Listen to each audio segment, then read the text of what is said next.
أعوذ بالله من الشيطان الرجيم. يا أيها الذين آمنوا إنما الخمر والميسر والأنصاب والأزلام رجس من عمل الشيطان فاجتنبوه لعلكم تفلحون. إنما يريد الشيطان أن يوقع بينكم العداوة والبغضاء في الخمر والميسر ويصدكم عن ذكر الله وعن الصلاة فهل أنتم منتهون. معزز سامعین، بھائیوں اور دوستوں، عزیز ساتھیوں، اللہ رب العزت کی بے شمار انمول نعمتوں سے ہم محظوظ ہو رہے ہیں۔ کچھ نعمتیں وہ نہایت قیمتی ہیں اور انمول ہیں، انہی میں سے عقل کا صحیح سالم ہونا ہے۔ ایک انسان کتنا ہی زیادہ صحت مند کیوں نہ ہو، کتنا ہی دیکھنے میں حسین و جمیل اور خوبرو کیوں نہ ہو، لیکن اگر اس کی عقل میں فطور ہو یا یوں کہہ لے پاگل اور مجنون ہو تو میرے بھائیوں اور دوستوں اس کی یہ خوبصورتی مار پڑ جاتی ہے۔ اس کی حرکتوں کو دیکھ کر لوگ ہنستے ہیں، ایسے لوگوں کو عزت نہیں دیتے، ایسے لوگوں کو لوگ اپنی محفلوں میں موقع نہیں دیتے، حالانکہ وہ ممکن ہے مالدار بھی ہو، ممکن ہے وہ حسین و جمیل بھی ہو، ہٹھا کٹھا خوبرو نوجوان بھی ہو، لیکن اس کی عقل ذرا کم ہو یا عقل مکمل طور پر کام کرنا چھوڑ دے تو ایسے شخص کو، ایسے لوگوں کو ہمارا سماج پاگل کہتا ہے، مجنون کہتا ہے، عقل سے پیدل کہتا ہے۔ پھر ایسے شخص کو یا تو آدمی منہ نہیں لگاتا، یا اگر کبھی وہ محفل میں آ جائے تو پھر اس کی باتوں کو سن کر کے، اس کی حرکتوں کو دیکھ کر کے ہنستا اور ٹھٹھا اور مذاق اڑاتا ہے۔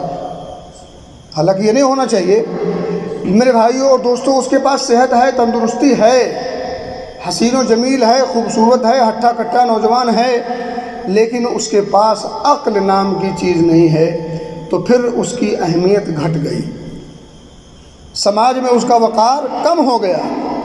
میرے بھائیوں اور دوستوں، عقل، خرد، دانش مندی کتنی اہم چیز ہے آپ کو اندازہ ہو گیا اور آپ جانتے ہیں۔ میں نے آیت کریمہ ایک آپ کے سامنے پڑھی ہے، اس آیت کریمہ کی روشنی میں آج مجھے بتانا یہ ہے کہ ہمارے معاشرے میں یہاں بھی لوگ شراب نوشی کرتے ہیں، جوا کھیلتے ہیں، شراب نوشی اور اسی طرح سے قمار بازی، شطرنج یا اور اس کے مختلف نام ہو سکتے ہیں۔ جتنے نام دے لیں، نام کے بدل جانے سے اس کا کام یا اس کا اثر نہیں بدلتا۔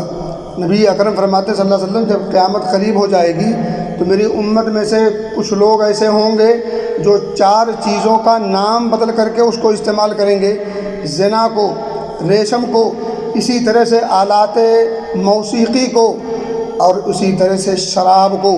مختلف نام سے اسے لوگ یاد کرتے ہیں، لیکن میرے بھائیوں اور دوستوں، شراب کہتے ہیں الخمر ما خامر العقل۔ شراب ہر اس چیز کا نام ہے، شراب ہر اس مشروب کا نام ہے جس کو پینے کے بعد انسان کی عقل معاف ہو جائے، انسان کی عقل کام کرنا چھوڑ دے تو ہر وہ چیز شراب کہلاتی ہے۔ کل خمر حرام، کہ ہر وہ چیز جس سے ان عقل میں فطور پیدا ہو جائے تو پھر یہ چیز خمر ہے، شراب ہے۔ اور یہ خمر اور شراب جس کا زیادہ حصہ حرام ہو اس کا تھوڑا حصہ بھی حرام ہوتا ہے۔ فقلیلہ حرام۔ میرے بھائیوں اور دوستوں، 2 گلاس 2 جام پینے والا بھی حرام عمل کرتا ہے، آدھا کاس اور آدھا گلاس پینے والا بھی حرام کام کرتا ہے۔ اب ذرا آیت کریمہ پڑھیں اور اندازہ کریں کہ اس کی کتنی سخت مذمت آئی ہے، اس سے آپ کو اندازہ ہو جائے گا۔ اللہ فرماتا ہے یا ایھا الذین آمنوا، اے مومنو، انما الخمر والمیسر والانصاب والازلام، 4 چیزوں کا تذکرہ کیا ہے۔ پہلی چیز خمر، شراب، تذکرہ پہلے کس کا کیا؟ شراب کا۔ اس کے بعد والمیسر، جوئے کا، شطرنج کا، قمار بازی کا، جتنے نام اس کے ہو سکتے ہیں۔ تو یہ شراب نوشی، قمار بازی 2 ہو گئی، الانصاب اور اسی طرح سے آستانے جو لوگوں کی نگاہوں میں جن کی عظمت ہو، جن کا تقدس ہو، تو ان آستانوں پر جا کر کے نظر و نیاز چڑھانا، ظاہر سی بات ہے وہاں کچھ نہ کچھ ایسی عظیم ہستیوں سے اس کا لنک ہوتا ہے جو زندہ ہوں یا مردہ ہوں، پھر ان کی عظمت کا تصور ہوتا ہے، پھر اس کی عظمت اور اس کے تقدس کو بنیاد بنا کر کے لوگوں کا وہاں آنا جانا ہوتا ہے، وہاں منتیں مانی جاتی ہیں اور چڑھائی جاتی ہیں، وہاں نظر و نیاز پیش کی جاتے ہیں۔ تو وہ جو انصاب ہے، وہ جو آستانے ہیں، اور اسی طرح سے قسمت کے پھال نکالنے ہوں، تیر نکالنے ہوں۔ ہوتا کیا تھا پہلے کہ مشرکین مکہ جاہلیت کے دور میں تیر نکالا کرتے تھے، اور اس تیر کے نکالنے سے وہ اندازہ کرتے تھے کہ یہ کام درست ہوگا یا نہیں، اس کام کو کرنا چاہیے یا نہیں، سفر کرنا چاہیے یا نہیں، تو پھر وہ اسی سے پھال نکالا کرتے تھے تیروں کے ذریعے سے۔ تو یہ چاروں کے چاروں چیزیں رجسن، گند ہے، گندگی ہے، پلید شے ہے۔ اس کے اندر جو غلاظت ہے وہ حسی نہیں ہے، معنوی ہے۔ دیکھنے میں وہ گند نہیں ہے جیسے پیشاب و پاخانہ یا دیگر چیزیں ہوتی ہیں اکرمک اللہ، لیکن یہ معنوی طور پر یہ گند ہے۔ رجسن من عمل الشیطان، یہ شیطانی عمل ہے۔ ایک طرف تو اسے رجس کہا، گندا کہا، پلید کہا، نجس کہا، رجس کہا، دوسری طرف اسے شیطانی عمل کہا، اور پھر اللہ نے آگے ڈرایا بھی، فاجتنبوہ، بچو اس سے، اجتناب کرو۔ اللہ نے پھر آگے کہا لعلکم تفلحون، جب اس شیطانی عمل کو، اس گندگی سے اپنے آپ کو بچاؤ گے تب تم شاید کامیاب ہو جاؤ، تب کامیابی تمہارا مقدر ہوگی۔ آگے اللہ پھر کہتا ہے یاد رکھو کہ یہ جو شراب نوشی ہے اور اسی طرح سے جوا بازی ہے، ان دو چیزوں کا تذکرہ اب یہاں ہو رہا ہے۔ شروع والی آیت میں 4 چیزوں کا تذکرہ ہوا تھا، اور اس آیت میں صرف 2 چیزوں کا تذکرہ ہوا، شراب نوشی کا، جوا بازی کا۔ شیطان یہ کام کرواتا ہے، کیوں کرواتا ہے؟ تاکہ بھائیوں کے اور آپس کے درمیان عداوت اور دشمنی پیدا ہو جائے، اور آپس کے دلوں میں بغض پیدا ہو جائے۔ اور آپ دیکھ لیں یہ 2 عمل جو بھی کرتے ہیں ان کے جو آپس میں ملنے جلنے والے ہوتے ہیں، صرف وہی نہیں بلکہ وہ جہاں جہاں جاتے ہیں، وہ جہاں جہاں ان کا اٹھنا بیٹھنا ہوتا ہے، لڑائی جھگڑا مار پیٹ، اور اسی طرح سے دنیا بھر کی بے عزتی والے کام اور حرکات اور افعال ان کی زندگی کا لازمہ اور حصہ بن جاتے ہیں۔ تو میرے بھائیوں اور دوستو، اللہ کہتا ہے انما یرید الشیطان ان یوقع بینکم العداوۃ والبغضاء فی الخمر والمیسر، جب انسان شراب پیتا ہے اور جوا کھیلتا ہے تو پھر ان دونوں کی سب سے بڑی نحوست یہ ہے کہ ان دونوں چیزوں کے ذریعے سے شیطان مسلمان بھائیوں کے دلوں میں آپس میں دشمنی پیدا کر دیتا ہے، اور آپس میں ایک دوسرے کے اندر بغض و عناد پیدا کر دیتا ہے، اور ساتھ ہی ساتھ وَيَصُدَّكُمْ عَنْ ذِكْرِ اللَّهِ۔ ان دونوں کے کھیلنے والوں کی ایک نحوست یہ بھی ہے کہ وہ اللہ کے ذکر سے شیطان انہیں روک دیتا ہے۔ اب وہ نماز سے دور، مسجد سے دور، اچھے کاموں سے دور، اچھے لوگوں سے دور، اچھی محفلوں سے دور، اور اچھی چیزوں سے بھی دور ہو جاتے ہیں۔ شیطان کیا کرتا ہے؟ یرید الشیطان ان یوقع بینکم العداوہ، دشمنی پیدا کر دیتا ہے، والبغضاء، اور آپس میں ایک دوسرے کے دلوں میں بغض عناد پیدا کر دیتا ہے، نفرت پیدا کر دیتا ہے، دوریاں کر دیتا ہے، اور وَيَصُدَّكُمْ عَنْ ذِكْرِ اللَّهِ، اللہ کے ذکر سے روک دیتا ہے، وَعَنِ الصَّلَاةِ، نماز سے بھی روک دیتا ہے۔ اللہ کے ذکر میں نماز شامل ہے، لیکن خصوصی طور پر نماز کا بھی تذکرہ ہوا۔ اب اللہ کہتا ہے فَهَلْ أَنْتُمْ مُنْتَهُونَ، کیا تم اب بھی باز نہیں آتے؟ کیا تم اب بھی ایمرجنسی بریک نہیں لگاتے؟ کیا تم اب بھی اس حرکت سے اپنے آپ کو دور نہیں رکھتے؟ میرے بھائیو اور دوستو، جب حضرت عمر فاروق نے سنا تو کہا انتہینا ربنا، انتہینا ربنا، اے ہمارے رب ہم باز آئے، ہم رک گئے۔ آپ کو پتہ ہونا چاہیے حضرت عمر فاروق رضی اللہ تعالیٰ عنہ اللہ رب العزت سے دعا کیا کرتے تھے کہ اے اللہ شراب کے بارے میں کوئی ایسا حکم نازل فرما جو کافی ہو، شافی ہو، واضح ہو، ان کی چاہت پر، ان کی دعا پر اللہ رب العزت نے آیت کریمہ نازل کی 3 مرتبہ، 3 اسٹیپ میں یہ شراب حرام ہوئی ہے۔ پہلے اسٹیپ میں یسألونک عن الخمر والمیسر قل فیہما اثم کبیر ومنافع للناس واثمہما اکبر من نفعہما۔ اس پہ تفصیل میں نہیں جانا چاہتا کیونکہ وقت نہیں ہوتا۔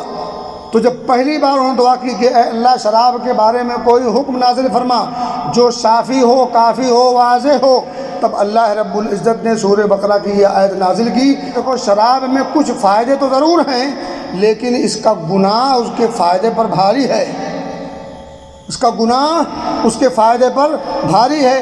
چونکہ شراب اہل مکہ کی گھٹیوں میں پڑ چکی تھی، یا یوں کہہ لیں ان کی فطرت ثانیہ بن چکی تھی، جس کے بغیر ان کا زندگی کا گزران شاید مشکل ہو۔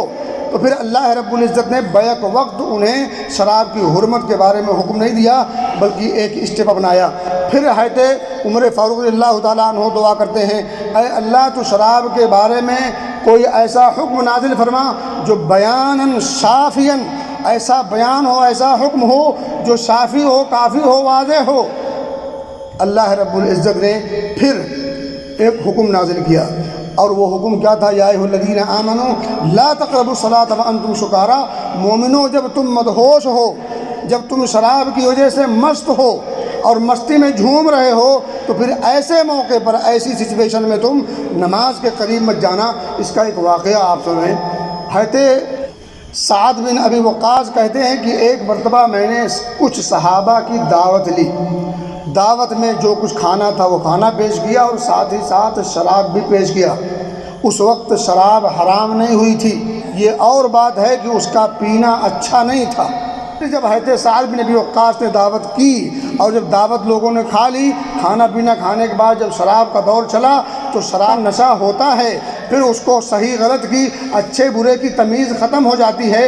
اسے اب یہ نہیں پتہ چلتا کہ وہ کیا کہہ رہا ہے، کیا کر رہا ہے، کیا کرنا چاہیے، کیا نہیں کرنا چاہیے۔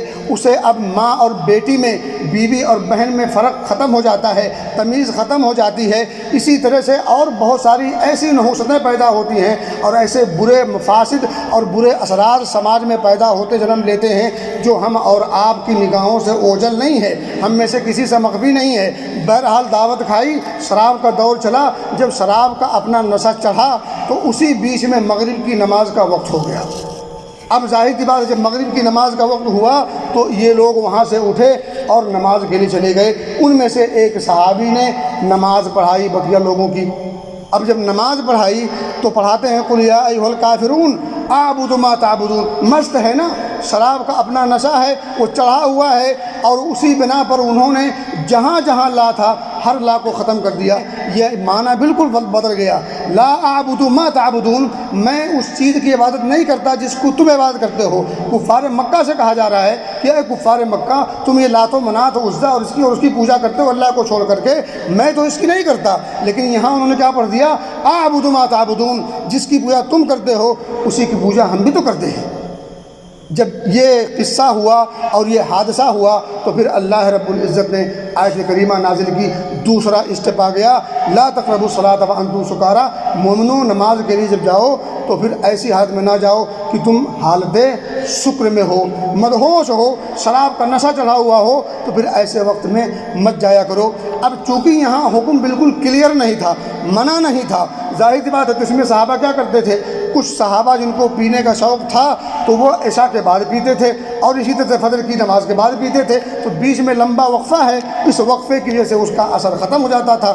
بہرحال لوگ جو پیتے تھے وہ موقع محل دے کر کے پیتے تھے، اتنا وقت سامنے رکھتے تھے کہ اگلی نماز کا وقت آنے سے پہلے اس کا اثر ختم ہو جائے، زائل ہو جائے۔ پھر آخر میں اللہ رب العزت نے یہ آیت کریمہ سورہ مائدہ کی نازل کی اور کہا یا ایھا الذین آمنوا انما الخمر والمیسر والانصاب والازلام رجس من عمل الشیطان، یہ گندا عمل ہے، شیطانی عمل ہے، اس سے بچنا ضروری ہے، تب تم کامیاب ہوگے۔ اور اگر تم ایسا کرتے رہے تو تم شیطان کے داؤ میں اور اس کے مکر میں پڑ جاؤ گے، پھر وہ تمہیں کہیں کا نہیں چھوڑے گا، نماز سے بھی دور کر دے گا، ذکر و اذکار سے بھی دور کر دے گا، اللہ سے بھی دور کر دے گا، اور آپس میں ایک دوسرے کی دشمنی بھی پیدا ہو جائے گی، تو آپس میں ایک دوسرے کے خلاف انتقامی جذبہ بھی پیدا ہو جائے گا، گھر بھی برباد ہوگا، اپنے بھی چھوٹ جائیں گے، صحت و تندرستی بھی خراب ہوگی، اور عقلی اعتبار سے، سماجی اعتبار سے، شرعی اعتبار سے کسی بھی طور پر تم کہیں نہیں رہ جاؤ گے۔ اور آپ دیکھ لیں جو لوگ شراب کے نشیاں ہیں،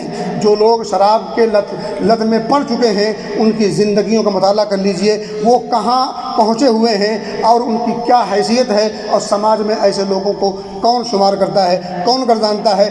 حتیٰ کہ ان کے گھر والے، بیوی بچے بھی دھتکار دیتے ہیں اور برا بھلا کہتے ہیں، ڈانٹ پھٹکار کرتے ہیں۔ انسان کی عزت نفس کا کوئی اعتبار نہیں ہوتا، کوئی خیال نہیں ہوتا۔ میرے بھائیو اور دوستو، میں آپ کے سامنے صحیح طور پر ایک حدیث رکھ دوں اور آپ کو اس کا اندازہ ہو جائے گا۔ نبی اکرم فرماتے ہیں صلی اللہ علیہ وسلم، جو لوگ شراب پیتے ہیں نا، صرف وہی نہیں، جو لوگ شراب پینے میں کسی کی ذرہ برابر بھی کسی بھی قسم کی کوئی ہیلپ کریں، مدد کریں، تو ان پر بھی اللہ کی لعنت ہوتی ہے۔ شراب پینے والے صرف اسی پر نہیں،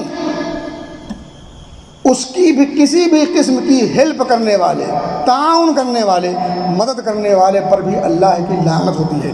بلکہ 10 طرح کے لوگوں کو صرف شراب کے بارے میں 10 لوگوں پر لعنت ہوتی ہے۔ ذرا وہ حدیث سنیں اور آپ جو ہے اندازہ کریں۔ ترمذی کی صحیح روایت ہے، نبی اکرم فرماتے ہیں، انس بن مالک اس کے راوی ہے، نبی پاک کا فرمان ہے، لعن رسول اللہ صلی اللہ علیہ وسلم فی الخمر 10، شراب کے تعلق سے 10 لوگوں پر نبی اکرم صلی اللہ علیہ وسلم نے لعنت فرمائی ہے۔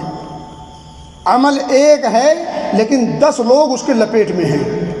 پینے والا کوئی ایک ہے لیکن باقی 9 لوگ بھی اس کی لپیٹ میں ہیں، اس لعنت میں شمار ہیں۔ کیوں؟ کیونکہ انہوں نے اس کے پینے میں ہیلپ کیا ہے، تعاون کیا ہے، مدد کیا ہے۔ اب ذرا سنیں، پہلا ہے عاصرھا، جو شراب کو نچوڑے، ومعتصرھا، اور جو شراب کو نچوڑوائے، شراب کو نچوڑنے والا، شراب کو نچوڑوانے والا، وشاربھا، اس کو پینے والا، وحاملھا، اس کو اٹھا کر لانے والا، والمحمولۃ الیہا، اور جس کے لیے وہ اٹھا کر لائی جائے، اس میں کسی بھی قسم کی کسی کی بھی کوئی شراکت ہے تو وہ اس لعنت کا مستحق ہے۔ تو آپ نے کیا فرمایا؟ والمحمولۃ الیہا، جس کے لیے شراب لائی جائے، وساقیھا، جو اسے پلائے، جو نکال کے گلاس دیتا نا، وہ پتہ نہیں کیا ایسے ملاتے ہیں دونوں کاس کو، پتہ نہیں کیا بولتے اس کو، ایک خاص ورڈ ہے۔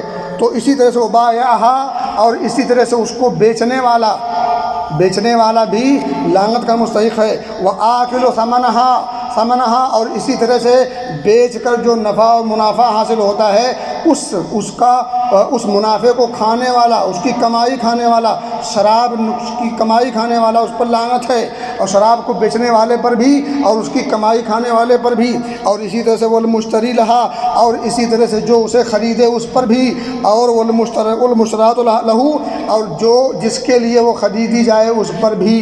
یعنی آپ یوں کہہ لیں کہ جس شخص نے ادنا درجے کی کوئی معاونت کی ہے، شراب کے بنانے سے لے کر کے شراب کے پینے تک، کمپنیوں سے لے کر کے یہاں تک پہنچانے تک، سب کچھ میں جن لوگوں نے جو بھی شراکت کی ہے، جو بھی حصہ لیا ہے، وہ ان 10 میں سے کسی نہ کسی زمرے میں آتا ہے، بلکہ بعض لوگ کئی زمروں میں آتے ہیں۔ تو کئی اعتبار سے ایک انسان ان لعنت کا مستحق ہوتا ہے۔ میرے بھائیو اور دوستو، ایک حدیث کا ٹکڑا ہے کہ انسان جب شراب پیتا ہے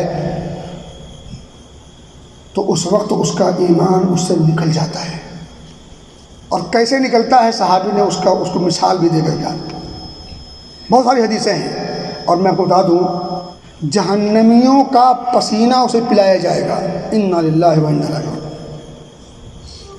جو اس دنیا میں شراب نوشی کرے گا، اس شخص کو اللہ رب العزت جہنم کے اندر جہنمیوں کا پسینہ پلائے گا، جہنمیوں کا پسینہ اسے پلایا جائے گا جو اس دنیا میں شراب پیے گا۔ اب آپ فیصلہ کر لیں۔ کچھ لوگ ہیں جو پیتے ہیں، بڑے شوق سے پیتے ہیں، ظاہر سی بات ہے، پینے والے شوقی سے پیتے ہیں۔ کچھ لوگ یہ ہیں اس میں معاونت کرتے ہیں، اور کچھ لوگ ہیں جو دبے لفظوں میں معاونت کرتے ہیں۔ یہ نوٹ کر لیجئے، اس حدیث پاک میں آپ دبے لفظوں میں معاونت کریں، سپورٹ کریں، یا کھلے لفظوں میں کریں، آپ لعنت کے مستحق ہیں۔ ایک حدیث میں ہے کہ انسان جب شراب پیتا ہے تو اس کی نماز قبول نہیں ہوتی 40 دن تک. وہ نماز پڑھے تو 40 دن تک اس کا فریضہ ادا ہو جائے گا، جو ذمہ جو بوجھ ہے نماز کا وہ ادا ہو جائے گا، مگر وہ رب کی بارگاہ میں قبول نہیں ہوگی 40 دن تک. کتنا خبیث عمل ہے، اور جو سماج میں جو اس کے برے اثرات ہیں سب